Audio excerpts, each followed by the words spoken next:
जिल्हा स्त्री रुग्णालयात सोमवारी पहाटे अत्यंत दुर्दैवी घटना घडली। रुग्णालयाच्या 3ऱ्या मजल्यावरील नवजात शिशु अतिदक्षता विभागाला अचानक आग लागल्यानं 3 लहान बालकांचा होरपळून मृत्यू झाल्याची प्राथमिक माहिती समोर आली। मिळालेल्या माहितीनुसार पहाटे सुमारे 3:30 वाजताच्या सुमारास नवजात शिशु अतिदक्षता विभागातील व्हेंटिलेटरमध्ये अचानक स्फोट झाल्यानंतर आग लागल्याचा प्राथमिक अंदाज व्यक्त करण्यात येतोय।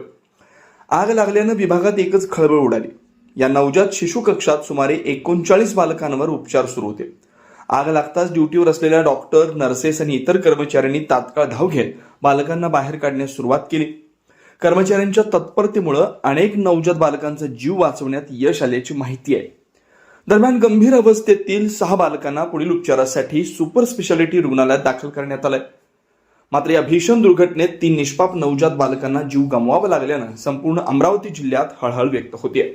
आगीचं नेमकं कारण, व्हेंटिलेटरमध्ये स्फोट कसा झाला आणि रुग्णालयातील अग्नी सुरक्षा व्यवस्थेत काही त्रुटी होत्या का याचा तपास प्रशासनाकडून केला जाण्याची शक्यता आहे।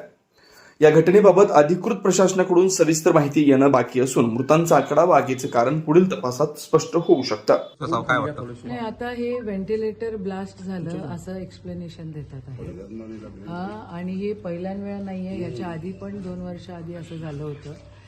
ते 2 वर्ष आधी झालं होतं म्हणून नवीन बिल्डिंग, नवीन सगळं महाविकास आघाडीचं सरकार होतं त्यावेळेला मी पालकमंत्री असताना या बिल्डिंगची मंजुरात आहे। उद्घाटन करायला फार वलवल असते या लोकांची, काय डेव्हलपमेंट केली, काय केली हे मला राजकारण नाही बोलायचं आहे।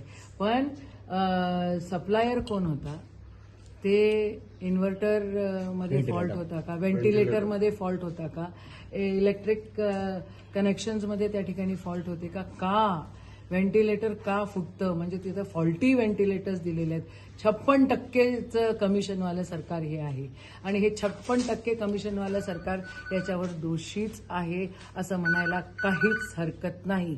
इन्फ्रामॅन म्हणून घेत असताना गरिबांकडे पण लक्ष दिलं गेलं पाहिजे। डफरीनमध्ये कोणी श्रीमंताचं लेकरू येत नाही, इथं गरीबाचंच लेकरू या ठिकाणी होतं। जी पोरं मृत्युमुखी पडली त्यांना मोठ्या प्रमाणात कंपेन्सेशन 3 आणि 4 लाख देऊन हे चालणार नाही बाबा। इथं जरा बघा, संसार थाटायला एखादं लेकरू NICU मध्ये त्या ठिकाणी म्हणजे काय बोललं पाहिजे, मला शब्द कमी पडतायत। निषेध आहे या सगळ्या गोष्टींचा। लक्ष द्या, इन्फ्रामॅन इन्फ्रास्ट्रक्चरकडे थोडंसं लक्ष द्या। हे कोण सप्लायर्स आहे त्यांच्याकडे जरा कडक लक्ष द्या। कधी आदिवासी विभागाचे पोरं त्यांना फूड पॉयझनिंग होतं, कधी डफरीनमधले आग लागते, कुठं काय होतं, कोणाला जेवण भेटत नाही, इथं डॉक्टर्स मोठ्या प्रमाणात उपलब्ध नाहीये।